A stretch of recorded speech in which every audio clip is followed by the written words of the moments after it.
It's a me, Grumpio! Doesn't really work, does it? But no, today it's a special video looking at the Super Mario 3D All-Stars collection. Let's go down memory lane. For the Switch, in case anyone was wondering if in any time in the last 30 years Mario has jumped over to PlayStation or any other system. It hasn't. So the Super Mario 3D All-Stars collection consists of 3 games: Super Mario 64, Super Mario Sunshine and Super Mario Galaxy. 3 games for the price of 1. Fantastic. Or is it? Let's have a look. The premise is largely the same in all 3 games. You're looking at collecting stars or shine sprites in Sunshine, and in the end, fighting Bowser, rescuing the princess. There we go. So, Super Mario 64, probably the one that most people watching this video have probably played. And it actually has aged okay. Obviously the graphics are not up to standards of where we are now, but the actual game moves quite well. The camera system, I think more than ever, we're looking back as being revolutionary for its time. You can move the camera, which was like, so what, for the time. So that's great. The actual gameplay itself is albeit simple, it's pretty good. Yes, it is largely just jumping on monsters and kicking them, but something that I think became apparently clear to me whilst revisiting this was that Mario is not easy. It has a tremendously steep difficulty curve quite early on, and it's brought back all the fear from some of the levels. I remember the slip sliding away levels on the snow, I remember the underwater levels that absolutely terrified me as a little boy, and it was absolutely having that feeling again whilst replaying those levels, albeit I did finish them a wee bit quicker now that I am an adult. The key thing to remember with Super Mario 64 is that it is a game of its time. There isn't going to be much in the way of other types of gameplay in there other than the main style of the game. That's where other games in the future have kind of filled that in with like side quests or other formats of playing. But Super Mario 64 has aged well. A lot of the N64 titles haven't. Like if we look at replaying GoldenEye, which a lot of people will probably get very cross with me for saying, that actually plays quite poorly now. Yes, it was great for when we were all younger, but now, not so much. Other N64 games are the same. There's only maybe perhaps Mario 64, Mario Kart and the Ocarina of Time Majora's Mask series from Legend of Zelda that actually still play well. Let me know in the comments if you can think of anything else. But yeah, so Super Mario 64, if you're after the nostalgia effect, this game is effectively that. Like it can fill the criteria for all 3 games basically. I think there's a lot of people who have paid the full price just to play Mario 64 again on their Switch. Next up was Super Mario Sunshine, and this is where I started to realise that Mario is not necessarily for everyone. I found this really hard to get into. I actually had never played this or Galaxy before, and I think maybe what helped with 64 was that I had played it before, and so it was like muscle memory, jumping back into it, and it was good fun. I find Sunshine's controls awkward. The camera doesn't feel quite the same either.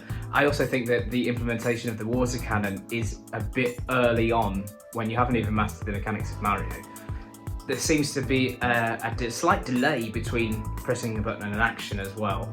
Now, a lot of the times I was finding myself jumping and still getting caught by something because it was a good split second after I pressed it, and so, well, you know what happens when you get hit by something in Mario, you can't really last that long. Another game that shows glaringly that Mario isn't that easy at all. It is actually hard. I think it's one of those games where once you've got the hang of the controls and the camera and forgiven it for the fact that it is again a game of its time, 2003 I think this one came out for the GameCube.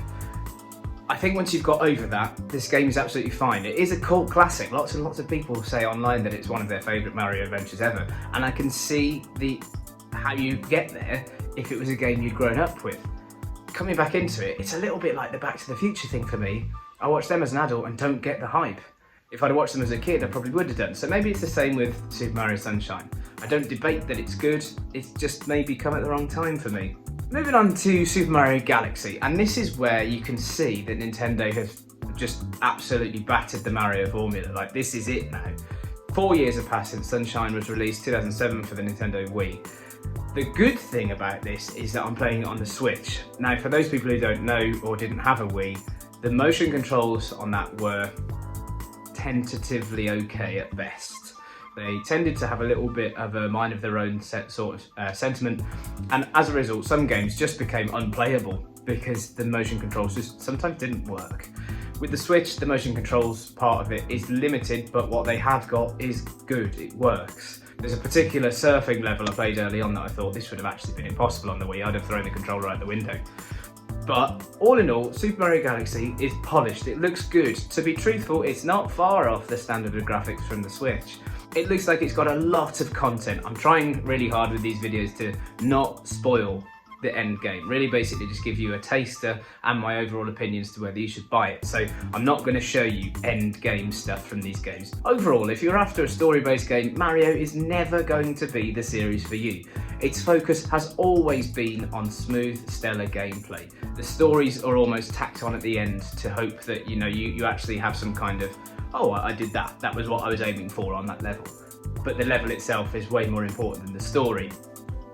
Having said that, I think that they could have absolutely been a bit more varied.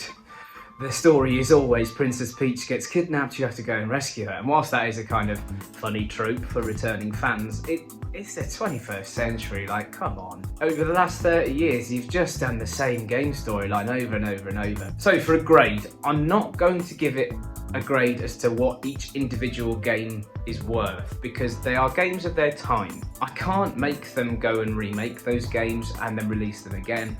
So being fair, if we look at what each individual game brings, Super Mario 64, nostalgia, it's good fun. You can pick it up and play it.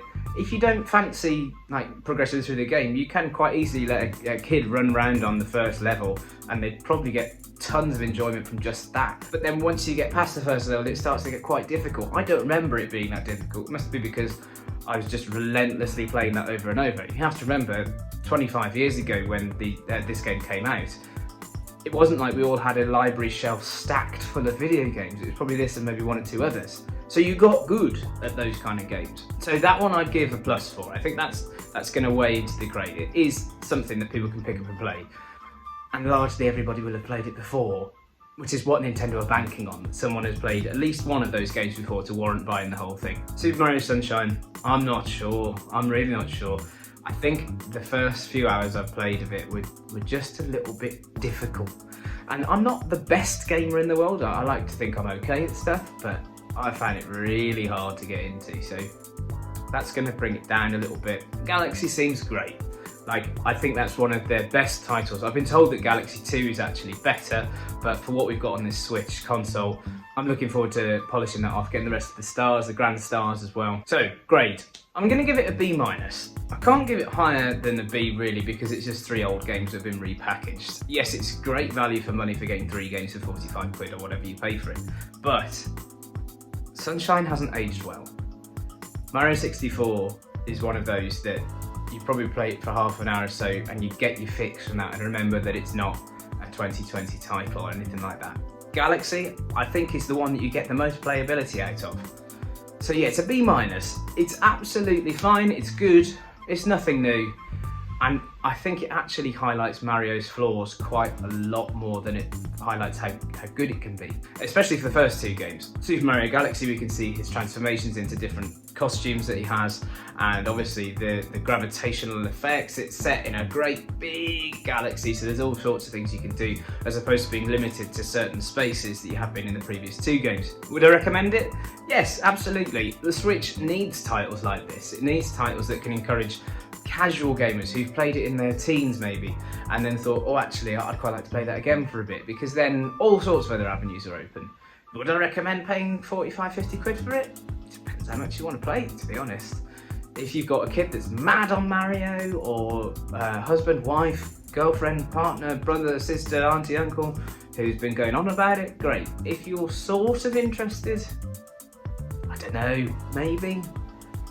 It's okay, it's absolutely okay, but you'll get nothing new from it. If you want to relive those classics, or perhaps look at those games that perhaps you missed on previous consoles, fine. But if you haven't got the burning passion, I'd say you can probably sit this one out. Sorry, Nintendo. It's been quite Nintendo Switch heavy recently, so I've decided I'm going to cover the Ace Attorney trilogy for my copy is the PS4, but it's also available on Nintendo Switch and PC. So coming up, that will be the next video. I look forward to hearing about your experiences with Ace Attorney and indeed Super Mario 3D All-Stars. Have you bought it? Have you played it? What's your favourite? Am I wrong? I'm going to stop talking. Maybe I will, maybe I won't. Have a look at my other videos. Take care of yourself and I'll see you all soon. Bye bye.